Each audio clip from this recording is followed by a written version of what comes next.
Hi folks, Dino Bob here, back in Vembre Park, and today we have Euro-dino Iguanodon.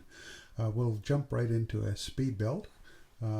This is a bridge over the habitat. You can see I've already got a dinosaur in there. That's so I could check the needs. So the habitat's mostly built and tricked out, and the last bit was prettifying the bridge. You can see the guests are already walking over the platform, but we don't want that as the final look.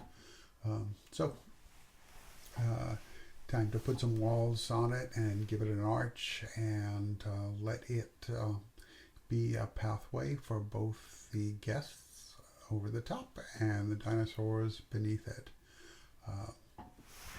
so that they have access to all of their habitat, which is quite large. Because the iguanodons want that.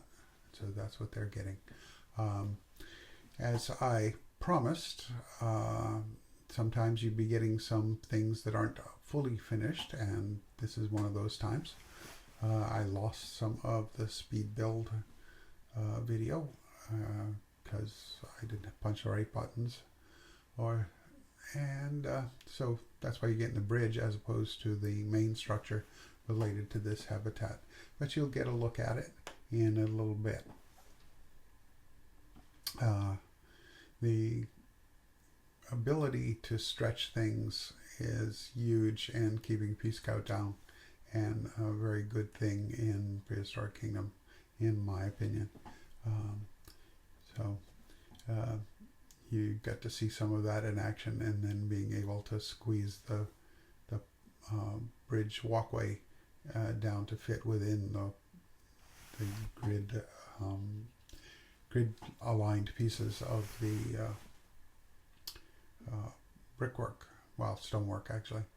So a little bit of concrete foundation, and then widening it to make it with one piece, and that's just right there is the beauty of the building system in PK.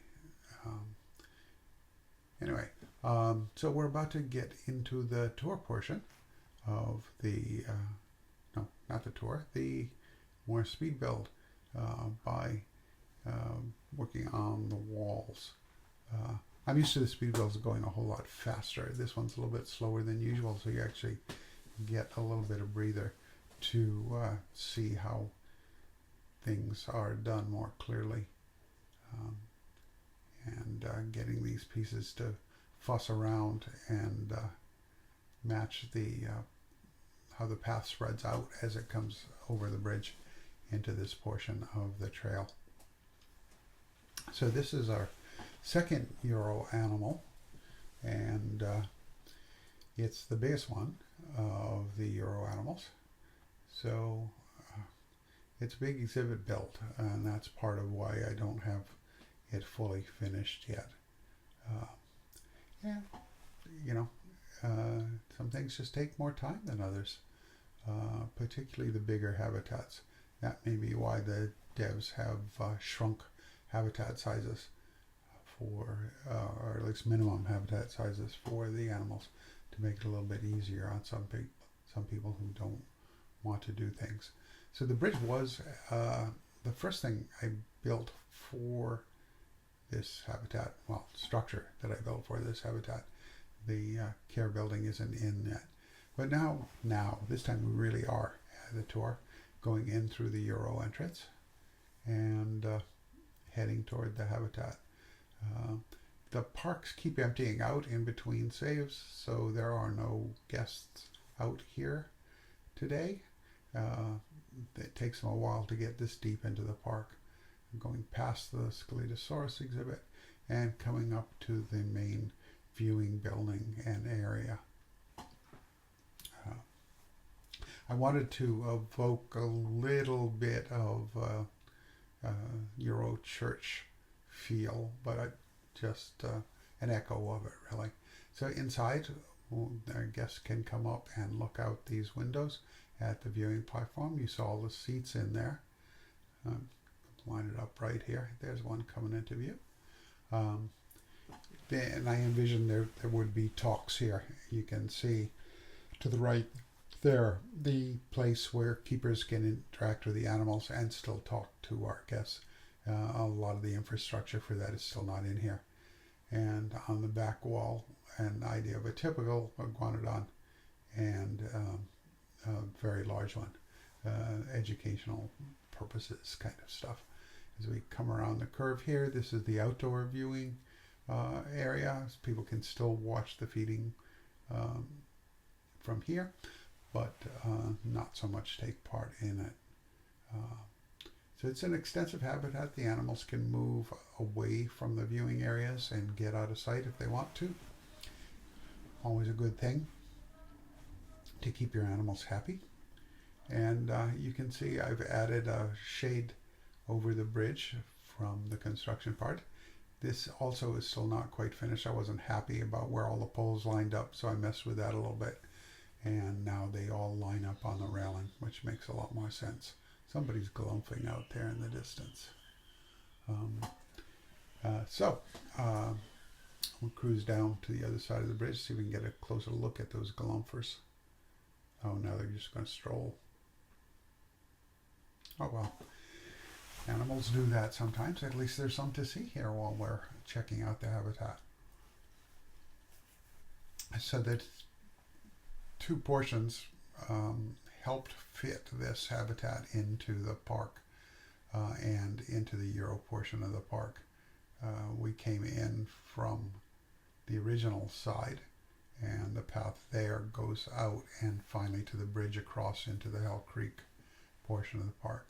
There goes an iguanodon under the bridge. Yeah, so you don't have to take my word for it anymore. So we pull up to get a look at the whole thing. So it's about split 50-50. The care building is beyond the pseudo church. And we're going to zoom over there in a bit and take a look at it. Like I said, not finished. So I realized having them down in a canyon, there needed to be some way to get animals up and down. And most of the time try to get it by having the animals do it and bring them up to this area and then into that pen if they have to be taken away for veterinary care or even just daily keeper care. Excuse me. Been a long day. Keeper care in that place with the concrete pillars. So I envision also that they would probably run tours into the habitat building, at the care building, running along through where you saw the keeper feeding thing be. And then there was a tunnel. You may have noticed it as it went through there. So, not a lot of details to show you there. So now it's time to look at some animals. This shot didn't turn out too badly, despite the fact that he's partially walking through that tree. And then over to check on these guys down by the water hole. This is the borean skin. There's one male in here. I think he's over in the other part of the exhibit right now. The animals are happy to wade. And we'll cruise under the bridge ourselves this time, because it looks like one's going to chow down on the feed over there. Yeah? Are you, lady? Are you going to just tell everybody you're going to eat before you do it? Okay. It's important people know. Yeah. Iguanodons are getting fed. So this is one of the better lineups of targeting for eating there. Oh, here comes the big boss. Reason the skin is named borean is this male, and it is inspired by painting that was done early in the restorations of iguanodons by borean. So he gets the skin name. So back over to the other side in the water hole. We're getting near the end of this video. You guys know the deal about liking and commenting and subscribing. Please do so. Anyway, we're going to be back in Lost Kingdom next time, I believe. Till then, you all take care. Be kind to each other. Dino Bob, signing off.